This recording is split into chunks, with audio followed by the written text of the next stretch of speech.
Hello बच्चों, आज जो मैं क्वेश्चन एक्सप्लेन करने वाला हूँ, ये क्वेश्चंस मैंने एनसीईआरटी बुक से लिया हूँ और ये क्लास 10 का क्वेश्चन है। चैप्टर का नाम है सर्कल और exercise 6.2 question number 7। Now see the question number 7।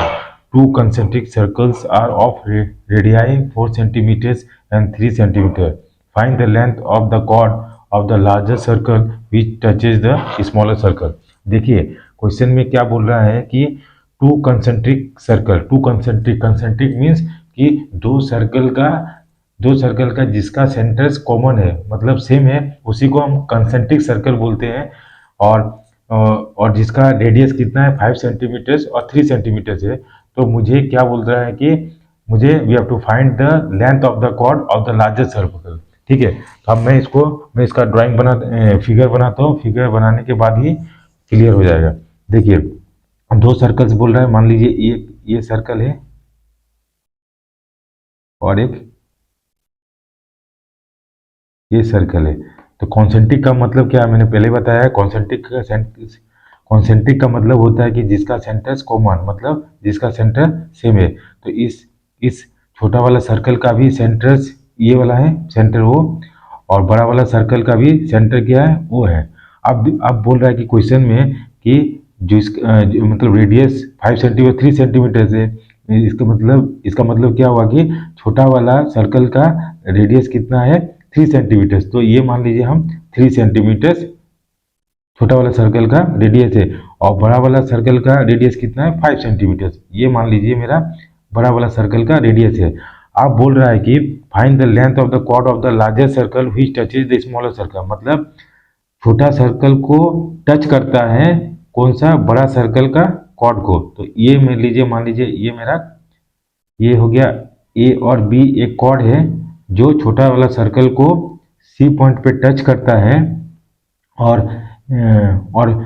सी पे टच करता है। तो हमको क्या क्वेश्चन में बोल रहा है कि find the length of A B, means find the length of the chord of the largest circle. ये लार्जेस्ट सर्कल्स का कॉर्ड हो गया। ठीक है, अब जो जो गिवन है मैं इसको यहाँ पे लिखता हूँ। क्या दिया है, दिया है कि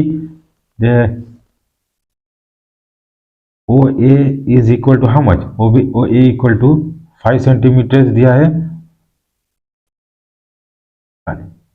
रेडियस ऑफ लार्जर सर्कल है ना, बड़ा वाला सर्कल का रेडियस दिया हुआ है। और ओ सी इक्वल टू कितना दिया है 3 सेंटीमीटर। क्या दिया है, मतलब ये क्या है, radius of the smaller circle. इतना मेरा क्वेश्चन में दिया हुआ है। लेकिन क्वेश्चन में और एक चीज दिया है कि जो बड़ा वाला सर्कल का कॉर्ड है वो छोटा वाला सर्कल को टच करता है। तो इसका मतलब क्या हो गया, जो बड़ा वाला सर्कल का कॉर्ड है वो छोटा वाला सर्कल का वो टेंजेंट बना रहा है, क्योंकि छोटा वाला सर्कल का पॉइंट ऑफ कांटेक्ट क्या है, सी है। तो मतलब क्या हो गया, O C is perpendicular on A B, है ना। Therefore angle O C A equal to 90 degree होगा। ये एंगल 90 डिग्री होगा। क्यों, रीजन कि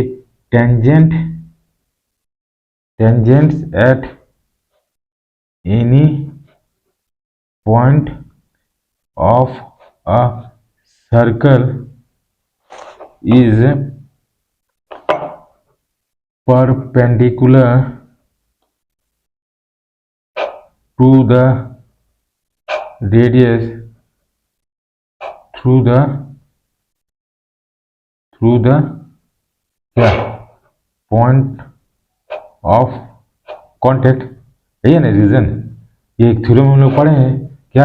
देखिए ये रेडियस है और सेंटर के थ्रू ये आता है, तो ये क्या 90 डिग्री फॉर्म होता है। नाउ अब क्या हो गया, नाउ ओ सी ए क्या आ गया, एक राइट एंगल ट्रायंगल हो गया ना।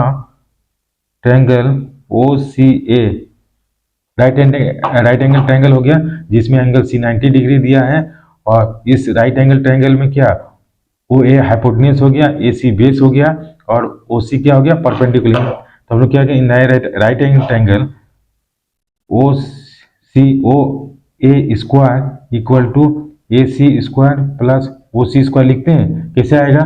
Hypotenuse theorem. हाइपोटेन्यूज थ्योरम में क्या होता है?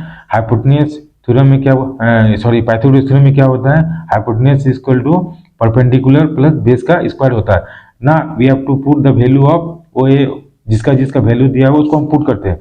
तो ए का वैल्यू कितना दिया? 5, तो 5 का square equal to A C का वैल्यू नहीं दिया तो एज यूजुअल ए सी स्क्वायर प्लस ओ सी का वैल्यू कितना दिया? 3, तो 3 का हम स्क्वायर लिखेंगे। अब इसको हम सॉल्व करते हैं।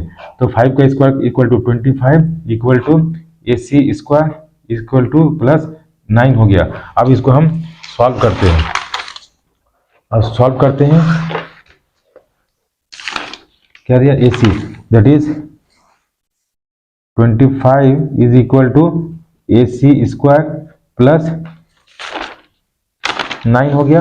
अब इसको इक्वेट कीजिए, 9 हो गया, ठीक है। अब देखिए क्या A C square is equal to 25 minus 9 कर सकते हैं क्या? न्यूमेरिकल्स पार्ट को एक साइड में और इसको मतलब अल्फाबेटिकल को एक साइड में लिखते हैं। तो ए सी स्क्वायर इक्वल टू कितना हो गया? 16 हो गया, करेक्ट। तो हम क्या लिखेंगे?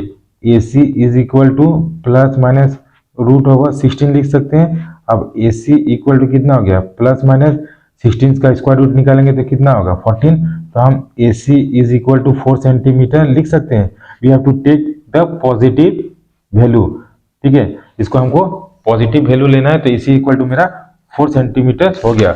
अब देखिए फिगर में मेरा ए सी कितना हो गया? 4 सेंटीमीटर हो गया और वो इक्वल 5 दिया है और सी इक्वल टू 3 हो गया।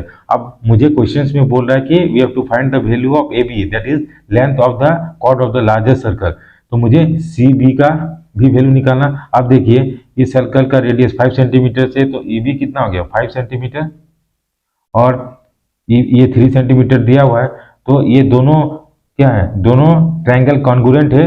इसका मतलब A C equal to C B होगा, करेक्ट ना? A C equal to C B.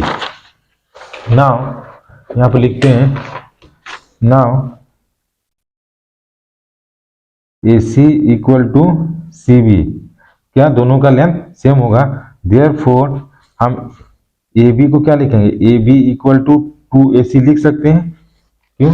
A B equal to A C, A B को 2AC हम लिख सकते हैं। ये देखिए तो कितना हो गया? 2AC। तो ना A B is equal to 2 into A C का वैल्यू कितना है? 4। तो therefore A B is equal to 8 centimetre. तो हम लोग को क्या निकालना था? Length of the chord of the largest circle. तो उसका कितना वैल्यू हो गया? 8 सेंटीमीटर हो गया। तो यही मेरा आंसर हो गया। So this is the solution of this question. Thank you for watching this video and have a nice